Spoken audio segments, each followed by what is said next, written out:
and welcome to the top 10 most likely unseen issues for the Alpaca case study for May-August 2020 and the management level. So this undertaken by Astranti, of course, and essentially this is going to be covering all the issues that we think are most likely to arrive in the exam. And this is based on the focus that we see in the pre-scene, that is in terms of raw space, and the degree of importance attached to it by the examiner. So there's obviously some favourites amongst examiners just because of the ease of use to test you on, or whether how critical it is for the overall syllabus.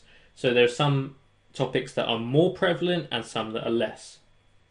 We also take into consideration the strategic importance, and that is essentially how important it is to our SWOT, our strengths, weaknesses, opportunities, threats, and also the importance that may be attached by directors because they have a vision in mind, a strategy, or just where they want the business to be, and how important that issue is to that goal is also going to be taken into account. And finally, the final component to this is the experience we have as both a team and myself, who has done a number of these pre-scenes now for a very long time, and as such we have seen a lot of different exams and we understand what is going to be asked typically. So our hit rate is actually pretty good. I believe out of all topics that we often suggest in our top 10, at least 7 come up in the different variants, typically more though. So with that in mind, we also have to consider the typical issues, which is again leaning into our experience and also the ease of writing for questions for that subject. We write a lot of mock exams as well, so we know exactly the kind of topics that are easier to write for, that makes an easier day as opposed to writing a really complicated question on a part of the syllabus that is really much harder to test. But with that said, we can now get stuck into how we are preparing for these issues. So once you've gone through this video and understood all the issues that we've presented, what do you do? Well, first and foremost is to prepare the key models from the pre-scene information. So what we can do is take what we suspect will happen in the exam or may happen in the exam and think about how that relates to key models inside of the syllabus, such as the TARA framework and how that might apply to a given issue, for example. But the important thing to remember is that we have to adapt all our models to new points that we receive in the unseen. We cannot make any certain decisions or pre-write paragraphs before we actually see what's in the exam. So take the pre-scene with a pinch of salt as well, because it can be updated in the exam. Also, you can do practice mock exams that cover these key issues as a means of really testing yourself and understanding what these key issues might mean in different contexts given in the exam. And also you can, if you want to be really extra prepared, is find relevant real-life examples and sort of have a rough idea of what a sample paragraph might look like if that topic comes up. Again, don't lock yourself into these kind of paragraphs, but it can be helpful to go through some and just understand where you might take a certain argument if there isn't any significant change. Also, of course, learn those paragraphs and understand how you can repeat them and sort of save some time in terms of thinking and typing perhaps in the exam. Also, learn the key points. Advantages and disadvantages of a certain approach is very important, of course. For example, we can discuss why you might use the balanced scorecard and why you might not. And finally, be prepared for which models to use to support which issue. You can use all the models you like, but if they're not used very well in terms of applying to the correct issue or the correct topic, then it's going to be all for nothing. So make sure you're really aware of which models fit which niche. So with that said, that brings us to issue number 10. Now this one is cybersecurity and IT risk, and the reason I went for this one is because it's a brand new topic in P2 largely, especially cybersecurity as a whole. There's a lot of data threats in the modern business world, a lot of controls we can do. There's definitely elements of how we could maybe use blockchain for security. And essentially my opinion is that CIMA are going to want to test this earlier rather than later in the overall new updated syllabus. So with that in mind, I've always got it kind of in the back of my mind, lurking if you will. And then we saw that there's definitely an easy opportunity to use this in regards to the number of information systems that Alpaca use to collate guest data and inform their pricing on different websites and stuff like that. So overall, it's not a highly risky scenario for the actual company, but it can be easily applied to them. So it's fitting that criteria of this topic can be easily written as a question for this case. So with that in mind, that is issue number 10.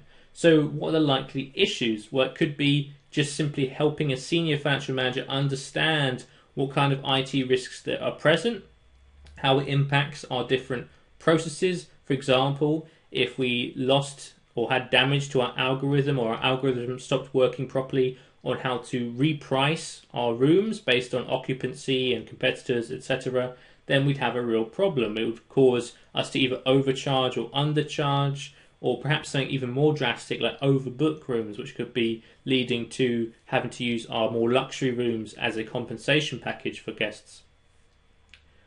Also, we have to then identify key risk areas in a general sense and how we might protect against them if that was to be a question. Also, we have to consider that with cybersecurity, we have to consider always the escalation of permissions and how that can be controlled.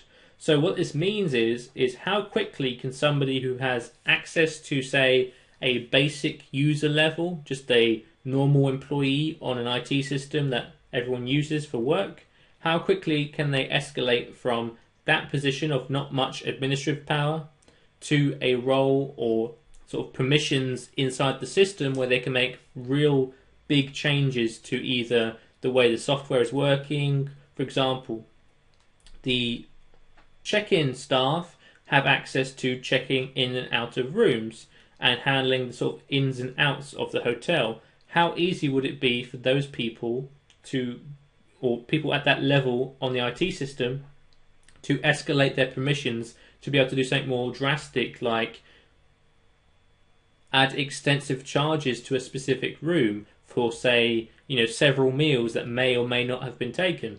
All these potential issues that could cause sort of an awkward scenario or damage to the reputation of the company if a malicious actor were to be able to escalate those permissions, that could be a problem.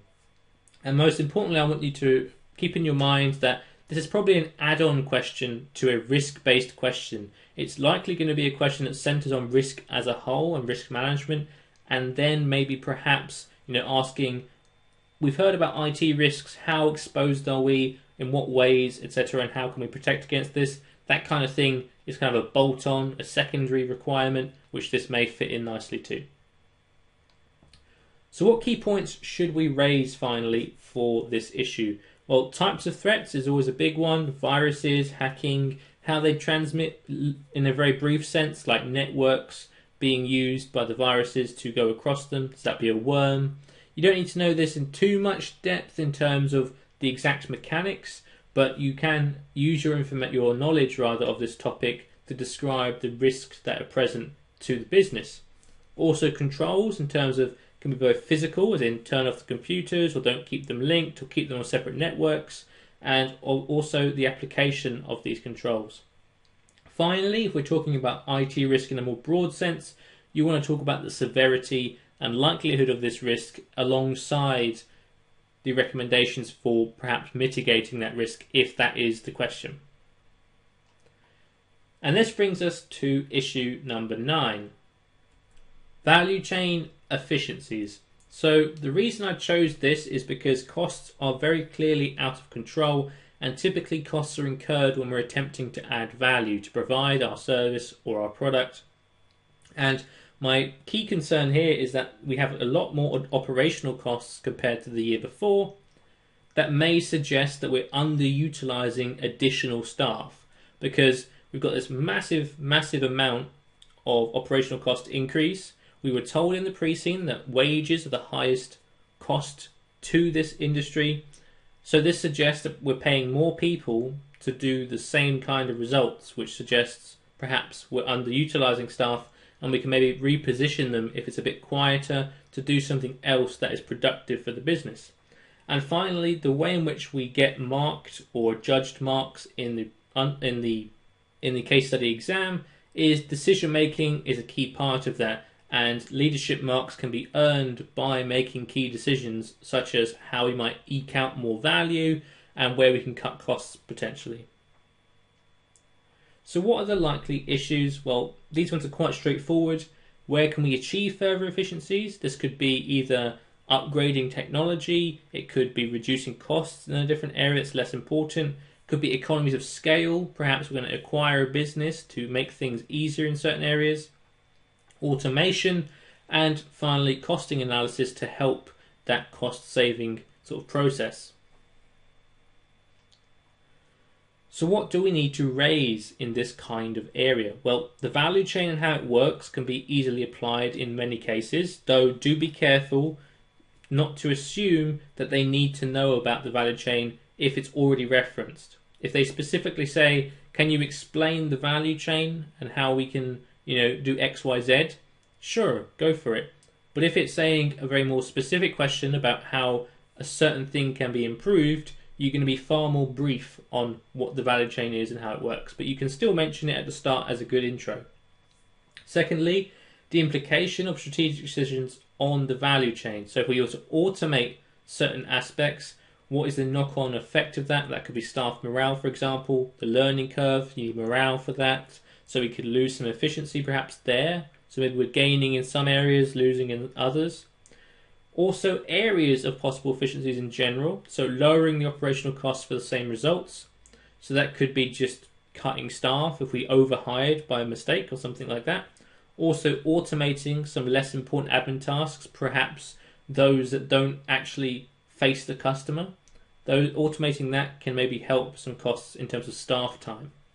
I hope you enjoyed that free sample of our material at Astranti, and I would just like to take a moment to walk you through what else we do in terms of both the case study and just generally across all of our modules. So first and foremost, we have study text for both the case study and each and every module for CIMA, and this is essentially going to focus on, for the MCS at least, the theory that might be coming up, what could be used, a bit of a revision crash course, and also the exam technique that we recommend for passing the exam.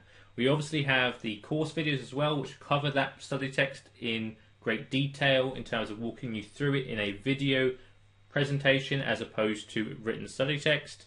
And as you will know probably, we have the pre-scene analysis and industry analysis, which are predicated on each and every sitting that comes up for the case study.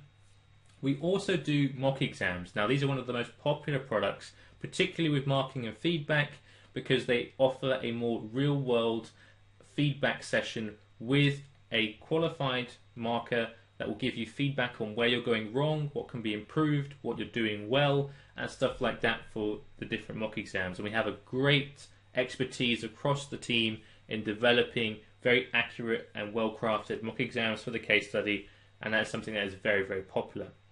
Finally, we also have the masterclasses. Now these are sort of like a video format revision cram, where you've got everything that you could possibly need for the pre-scene in one condensed lecture over a number of hours. I believe it is 2 to 3 hours typically with a lunch break, and essentially we've got this very, very long and comprehensive class where you can ask questions, you can view the lecture and just absorb all the information that you may need. It assumes zero prior knowledge, so it's very useful if you're feeling behind especially. But of course, very helpful as well, just to be at this sort of complete preparedness you can be. And just before I leave you, I would like to point out that we have a pass guarantee, and this is essentially where, as long as you fill out a few forms that show us that you have undertaken our material and unfortunately failed, we will allow for you to have the next case sitting free of charge for the case study, because of the fact that you have bought the complete pack and you have unfortunately not passed. As long as you've utilized that, we're confident enough in our materials that we are happy to give you a guarantee, a free use of the next case studies materials, because we think you'll pass with our materials without shadow of a doubt. So thank you very much for listening to this quick ad, and I hope you use us in the future.